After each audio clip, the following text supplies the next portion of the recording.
Alrighty, hello. This is actually a video on a Schwinn bike that is in the process of restoration that I'm going to do myself.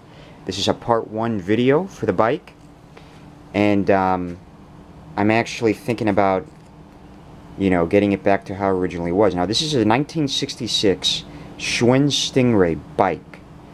This was in my parents' warehouse that we're trying to get rid of at the process right now. And this was a bike that my brothers used to drive around as kids back in the maybe late 80s, early 90s. And as you note on it, this is the condition of the bike right here. As you can see, the bike from a scale 1 to 10 frame-wise with the rust included, and original paint, probably about a scale 1 to 10. I'd say maybe possibly a, I would say maybe a 4 at least, or a 3. I mean, the paint is, for its age, is basically definitely in good shape. If you look at it, I mean, it could have been worse. It could have been rusted on the whole damn frame. But let me just give a panoramic view of it. There's rust here with a bike with a rim rests, right on the frame. There's the rust, all that stuff. The decal, of course, is actually chipped, which is fine because I'm going to get original decal on it on eBay or something. Find a brand new one I can put on. And has some of the stickers on it, from wherever this bike was originated from. It says Miami, Florida. Wherever, if that shop still exists anymore, where they sell bikes, I'm not sure. But, the bike was actually disassembled by me. I disassembled the bike because I want to make sure I get every detail in as possible, so, when I'm in the process of repainting it.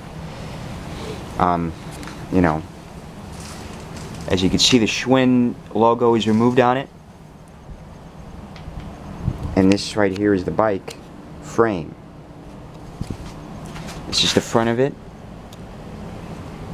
So, my whole goal is to basically make this thing as new as possible. Now, the apprehensive thing I'm a little bit apprehensive about is the bike itself. The frame is actually original paint. Now, like I said earlier, the bike is from 1966. So the thing that concerns me about it, and as the beginning process is, removing the paint off of it by some sort of goo degreaser or whatever it is that removes the entire paint off, thus exposing the bike frame. This bike more than likely may have lead on it, because a lot of objects that were painted back then, before 1978, has a high chance of lead, which is toxic. And you kind of don't really, because it causes extensive brain damage, or it could really damage nervous systems in your body. So, originally what I was going to do is I was going to probably take the paint off myself, but as soon as I read up on that, I'm just going to probably take it to some place and have them sandblast it for me. That way they can, get rid of the lead paint, on it professionally. Plus you have the equipment and protect equipment there. So, and then I'll probably get the bike back and I'll probably prime it and paint everything myself. But, I just want to show you what I removed. This is actually the handlebars of it. I might more than likely probably get new handlebars on it. I'm probably going to keep the gooseneck on it because it has the original accessory manufacture date on it. AS66, I don't know if you can see, yeah, you can see, like right there, AS66. I might keep the gooseneck, but I might probably change the handlebars up on it. This, of course, is the fork. As you can see, there's the ring on it, fork can freely turn, but this is the original fork on the bike. This is, you can see in better days, you can see that. Look at that chrome. What's very interesting, a lot of these old bikes and everything and cars is, no matter how rusted the car is, the chrome never fully deteriorates. Sure, it might get rust here and there, but you can easily sand that off depending on the severity of it. And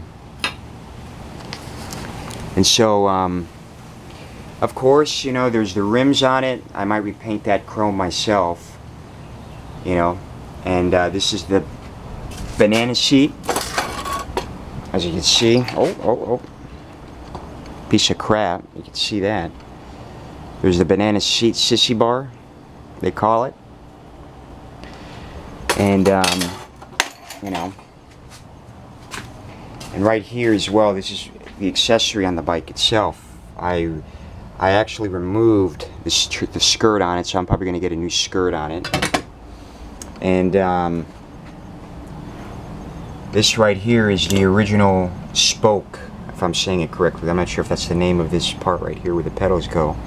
You know, correct me if I'm wrong, but, you know, there's the original Schwinn logo. I'll probably get a new logo of that.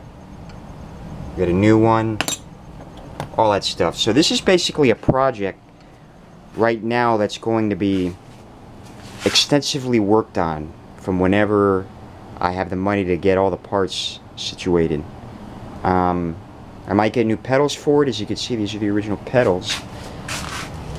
You know, this is basically seen better days as well. I believe, I'm not sure if these things freely move. They say these pedals, I guess not. Maybe it's seized on there, I don't know. But yeah, this is actually this is going to be a very small project that I'm going to be doing. So, this is going to be like a huge project. Now, one last thing that I'm going to mention before I close this video off is for those of you guys who do not have there's some sort of mechanism on the chain, on a bike chain itself, to where there's like some sort of plug on it or something for that way. There's like a plug on some of these bicycle chains that allows you to freely take the chain off. I forgot, I'm not sure of the name of it, but for those of you who have a chain that doesn't have that part to where you can easily, you know, unbelt it off, you'd have to get like a little tool, you know, that'll get these little small spokes. I don't know if you can see that. A part that can kind of get rid of these little small holes. That way the chain can get undone. But yeah, guys, this is the Schwinn bike, manufactured Stingray from 1966. It's gonna look brand new when I get the whole thing restored. All right, especially for the chrome. All right. Give you an update.